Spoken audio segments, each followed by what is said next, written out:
A second LSU offensive lineman has entered the transfer portal. Why and what does it mean? We're talking about it. Locked on LSU. Here we go.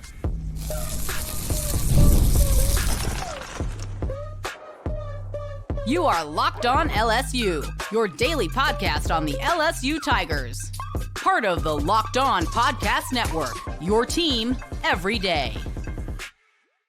Okay, let's get it. It is Locked on LSU, your team every day. I'm your host, Matt Moscona. Thanks so much for making us your first listen. We're free, available wherever you get great podcasts, of course, on YouTube as well. So please subscribe. And as always, one of the fastest ways to help us grow is by leaving your comments below. So thank you sincerely for that. Thank you for helping make the Locked On Podcast Network the #1 sports podcast network in the world. Today's episode is brought to you by FanDuel. If you want to be right in the middle of the action this season, visit FanDuel.com and place your NFL live bets all season long. Another day brought another LSU Tiger declaring his intention to enter the transfer portal. A sophomore offensive lineman, or I should say redshirt freshman offensive lineman, Coen Echols, on his social media announced he would, in fact, be putting his name in the transfer portal when it opens on January 2nd. So he becomes the second offensive lineman now joining Carius Kern to enter the transfer portal. The quick catch-up, much of this you know, but the Cliffs Notes version, this was an atrocious position group this year for LSU. It was the weakest link on the team. And it's not for lack of money spent or high recruiting profiles. Obviously, you went and added Braylon Moore and Josh Thompson, who were your two best linemen this year. You had a lot of very talented players, Eckles among them, who was a high 4-star. Remember, at one time was committed to Texas A&M. LSU flipped him. Weston Davis was a top 50 overall player. You know the drill by this point. We've talked about it plenty. It was just a unit that didn't come together. Was it scheme? Was it development? Was it poor play? Yes. Coaching, Brad Davis. Yes, all of it. All of it. So I think it would be naive to assume going into 2026 that Lane Kiffin was going to keep the status quo. Obviously, Brad Davis won't be back as the offensive line coach. As Eric Wolford will assume that role. And then you have to look at the evaluations and what Lane Kiffin, Billy Glasscock, the general manager, and Eric Wolford, the offensive line coach, want in this position group. So, the quick catch up on Eckles is, he came here to LSU really highly regarded, coming out of high school. He's out of Katy, Texas, which is just west of Houston. And, he was one of these guys that was a top, in the composite, he was the number 15 interior offensive lineman in the country. So you're talking about a guy that was a highly regarded player, comes to LSU, and as a freshman plays in 5 games, 4 during the regular season, then the bowl game. So he maintained that extra year of eligibility.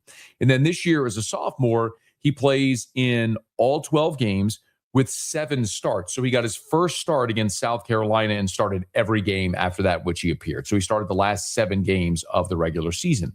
So this is a guy who's played a good bit. And by the way, when you look at PFF for Coen Echols this year, and again, we always say PFF, it's a metric. It's not the metric. It's just something to consider. But there were some nice moments for Coen Echols this year. In that game against Ole Miss on the road, his pass block grade was an 84.3. Against Alabama on the road, his pass block grade was an 81.8. A week later against Arkansas, a 90.9. The problem with Eckles, like many of these offensive linemen, is the run blocking grades weren't very good. His high water mark was against Texas A&M with a 78.9.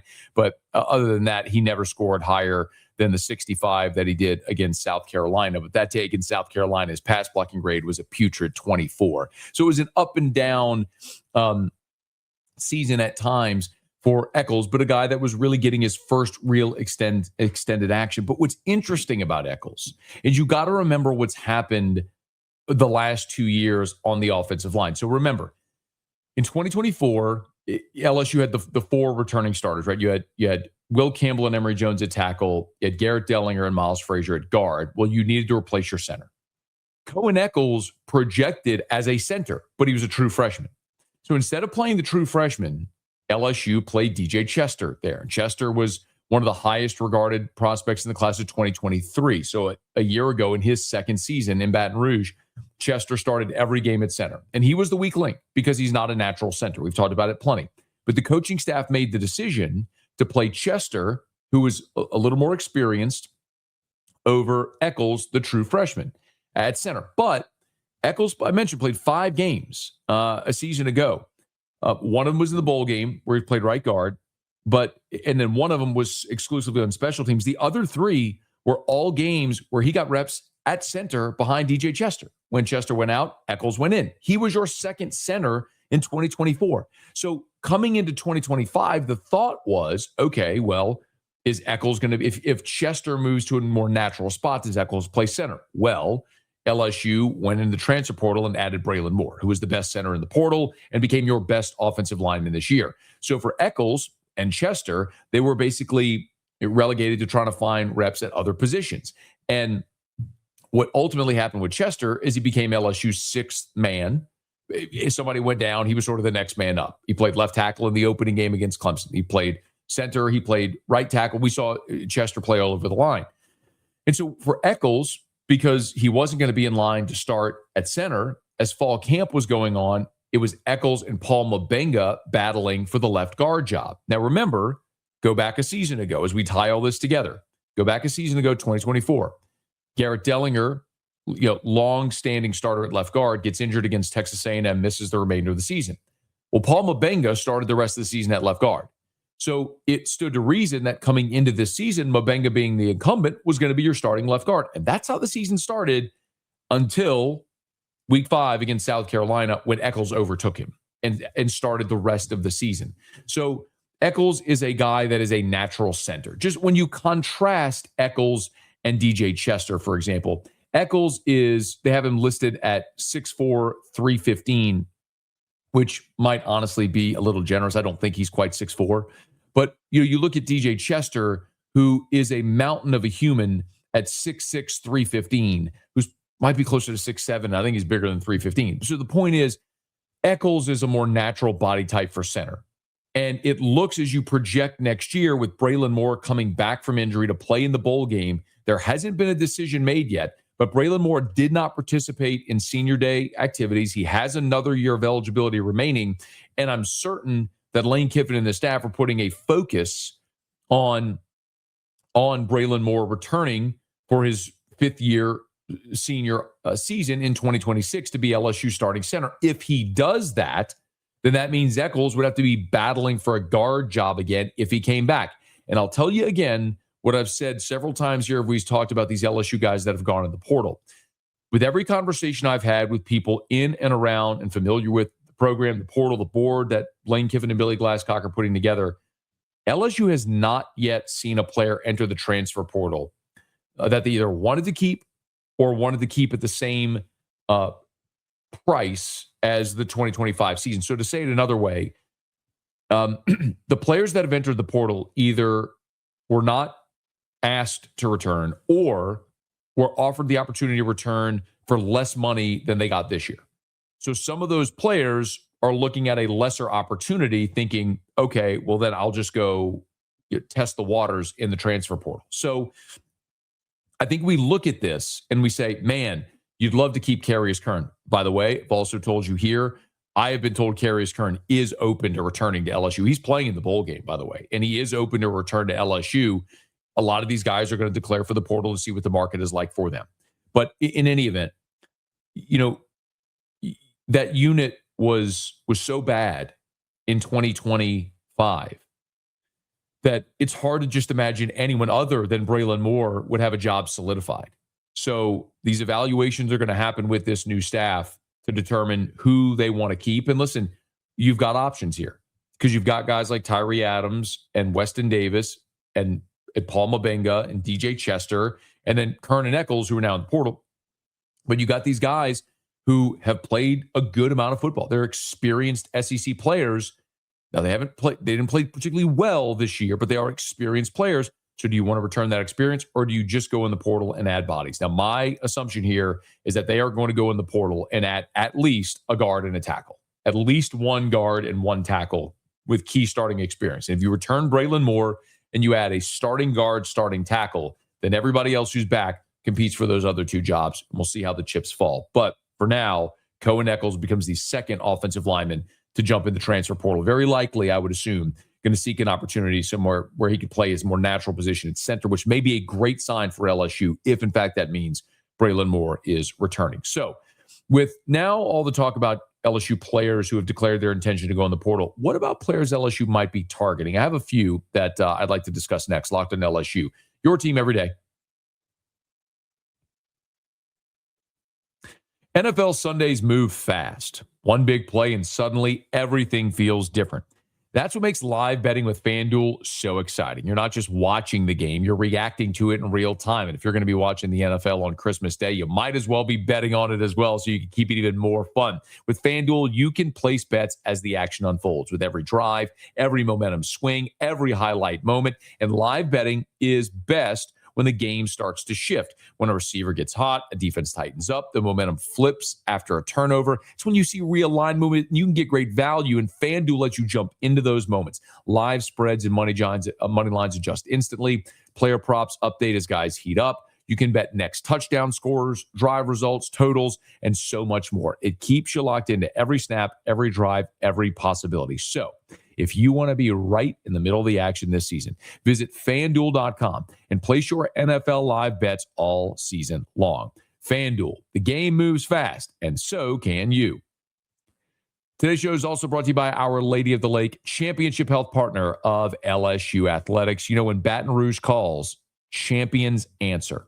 As Coach Kiffin takes the helm, energy is building and excitement is in the air, but next season's work starts now. Behind the scenes, every day, on and off the field. As championship health partners, LSU and FMOL Health, Our Lady of the Lake providers, are in the huddle, keeping students and teams healthy, supporting campus life, and preparing everyone for what's ahead. From checkups to training day to day-to-day care, the focus is on giving their best when it matters most. As Coach Kiffin settles in and our city welcomes him and his family, one thing is clear: the next play starts now, and Louisiana is ready. FMOL Health, Our Lady of the Lake, and LSU, championship health partners.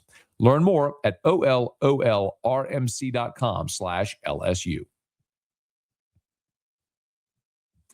I want to dive into some of these targets that LSU could potentially be going after here when the transfer portal opens. But I do want to give a hat tip to our everydayers like we always do. And I want to thank you for making Locked on LSU your first listen of the day. And thank you for making Locked on the #1 sports podcast network. And right now, if you haven't, be sure to check out the new Everydayer Club. It's access to an ad-free audio feed for Locked on LSU, which is compatible with Apple, Spotify, and every other major podcast app. And it's an invite to members-only Locked on Everydayer Club Discord server, which includes a group chat just for listeners of this show. So check out the link in the show notes to learn more.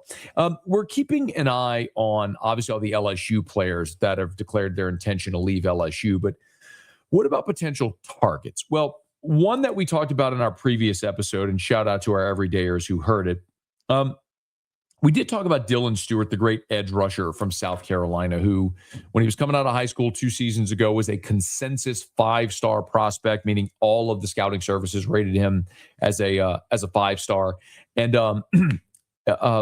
went to South Carolina in 2024, had a fantastic freshman season opposite Kyle Kennard, as they made up maybe the best edge rusher tandem in the country.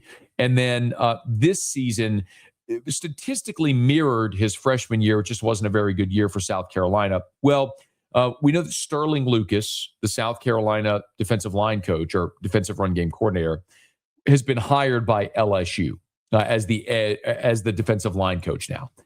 And so there was some thought, and this was coming from me. I don't know Dylan Stewart or have any insight into Dylan Stewart's decision-making, but a lot of the folks that cover South Carolina, cover recruiting and such, had intimated that it was likely Dylan Stewart would enter the transfer portal, and if he tested those waters, that LSU would be a potential landing spot because of the relationship with Sterling Lucas, who was his primary recruiter when he signed with South Carolina. Well, on Tuesday, Dylan Stewart announced that he is returning to South Carolina. It's not a report. Stewart announced it on his social media. So Stewart will not be entering the transfer portal. That's significant for Shane Beamer. He's now kept his best offensive and defensive player with Lenore Sellers and Dylan Stewart foregoing the portal and choosing to stay at South Carolina off the heels of a very disappointing season that had so much expectation this year for the Gamecocks. I guess what that means for LSU now is you're certainly going to be looking elsewhere in the portal for help at the edge rusher spot, because remember, you're losing Jack Pyburn, Patrick Payton, Jamari Butler. You are going to get Gabe Relaford back off of injury.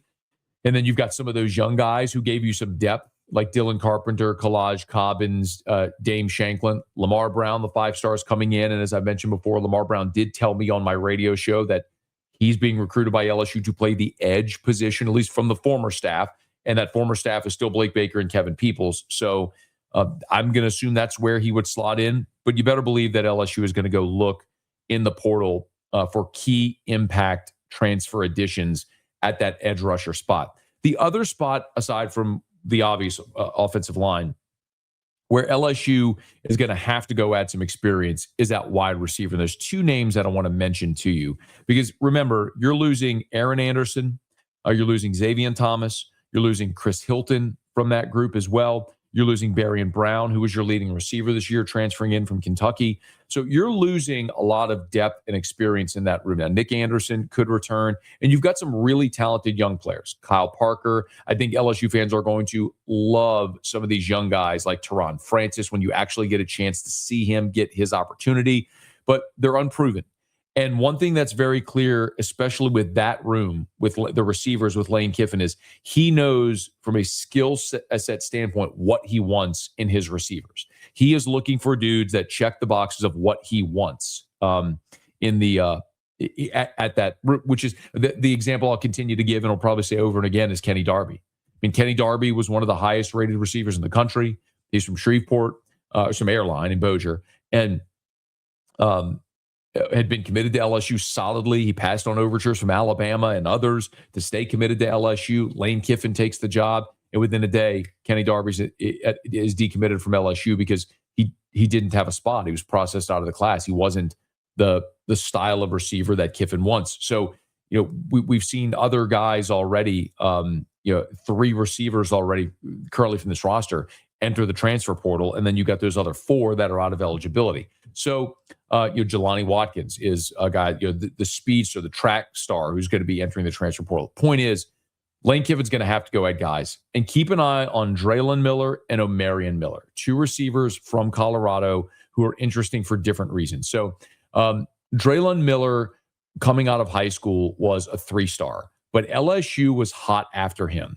He's out of Texas and 5'11", 205. He ended up in Colorado. But there was a thought that he was going to land at LSU for a big chunk of his recruitment. Now, Cortez Hankton was his primary recruiter, and Hankton's not going to be back at LSU. But LSU did finish runner-up for Draylon Miller whenever he signed at Colorado. And then there's Omarion Miller. He was a big-time prospect, coming out of high school. He was... depending on what scouting service you look at, he was one of the top players in the country at his position. In the on-3 composite, they ranked him as the number 2 wide receiver, the number 15 player nationally, again, when he was coming out of high school. 6'1.5", 192 out of North Caddo, who was an LSU commitment at one point before he ultimately signed with Colorado. And I think this is really relevant because, now look, Omarion Miller's got 1 year of eligibility remaining. And Draylon Miller just finished his 2nd season there in Colorado. As a freshman, caught 32 balls for 277. Just finished up his sophomore year there in Colorado. Where he had 20 receptions for 158. So for Draylon Miller, the productivity hasn't quite been as high. But one thing we often say here, and I'll hat tip my buddy Shea Dixon from On3, the Bengal Tiger, who has said this for a couple of years now, for as long as the portal has been a thing. His contention has been, it has never been more significant to finish 2nd in recruiting than it is now. And what he means, when he says that is, guys are, a lot of guys inevitably are going to end up in the transfer portal. Roughly a quarter of college football enters the portal every year. So it is inevitable that guys you recruit in high school that choose somewhere else will end up in the portal. And if you've maintained that relationship, you could find them finding their way back to LSU or whatever the school may be. So in this case, there's two guys, one that was thought to be a heavy LSU lean that finished second. LSU finished second in recruitment to Colorado. The other was a one-time LSU commit who ultimately signed with Colorado. So Draylon Miller, Omarion Miller, two receivers worth keeping an eye on in the transfer portal when this thing opens up on January the 2nd. Now, I also have a quick tidbit on quarterbacks. I don't want to bury the lead here, but I want to get you a quick tidbit on quarterback and also an update on LSU's bowl preparation as on Christmas Eve, the Tigers hit the road to Houston. So we'll get to that here to wrap up next. Locked on LSU, your team every day.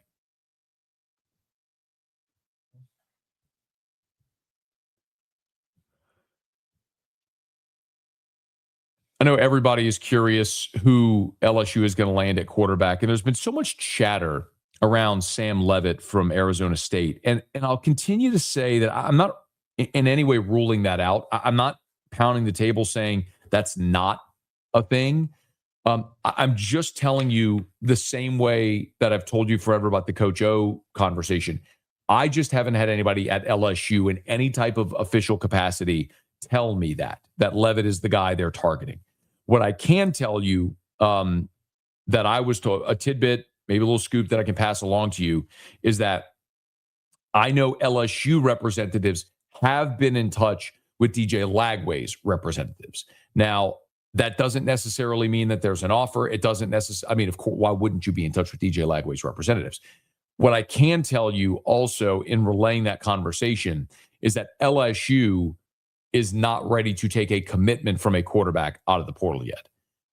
They want to wait. Lane Kiffin wants to wait and see who all enters the portal. So they should be doing their due diligence and communicating with all the top guys in the portal, from Sam Leavitt and DJ Lagway and Sorsby from Cincinnati, Brown from South Florida, who's likely going to end up with Alex Golish at Auburn. But anyway, the point is they should be talking to all these quarterbacks. But I can confirm via my information that LSU has made contact with DJ Lagway's representatives. Again, you can't talk to a player until the portal formally opens, but that it was communicated LSU is not ready yet to take a commitment from a quarterback until they know what all quarterbacks are going to be in the portal. And it makes a lot of, like, you can use deductive reasoning here and understand who they're waiting on.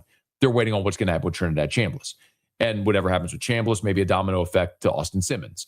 And if you get past the two guys that Lane and Charlie Weiss had with them in Oxford, then you start going to who is next. And that's going to be an interesting thing. But the thing that I've told you here before and will continue to say is I do know that Lane Kiffin has a fondness for DJ Lagway, for his ability and what he might be able to bring to the LSU offense with Lane Kiffin. So just a few little tidbits there to keep an eye on. The Tigers did start or did practice again on Tuesday.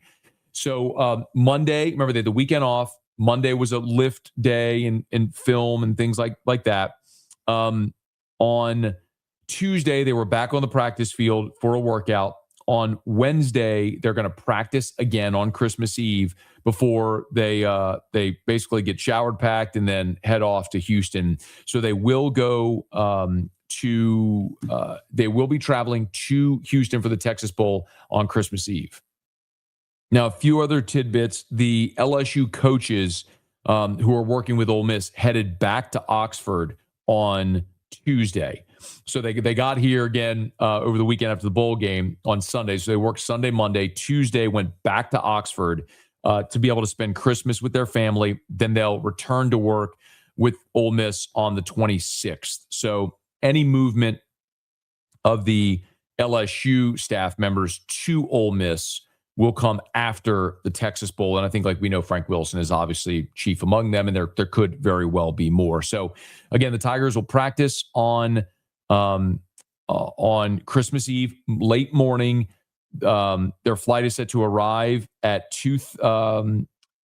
the 2:30 flight out of Baton Rouge. They're arriving at the hotel in Houston at 4:30, and then there's a bowl launch party on Wednesday night. They'll practice at Rice and NRG Stadium while they're in Houston. They will have a Christmas Day practice afternoon, and the team and the staff will have Christmas dinner on Christmas night. So that's kind of how the week is going to shape up there for LSU as the Tigers are hitting the road for the bowl game at NRG. One other thing that I did think was interesting is it was a lot of high school coaches attended practice on Tuesday. So I was told Bryce Brown of Edna Carr, JT Curtis, Andy Martin from U High, just some of the high school coaches from the state and the area who attended LSU's practice on Tuesday there out at the McClendon practice facility. So feeling a bit normal, right? Some normalcy after all of this. We'll play a game on Saturday,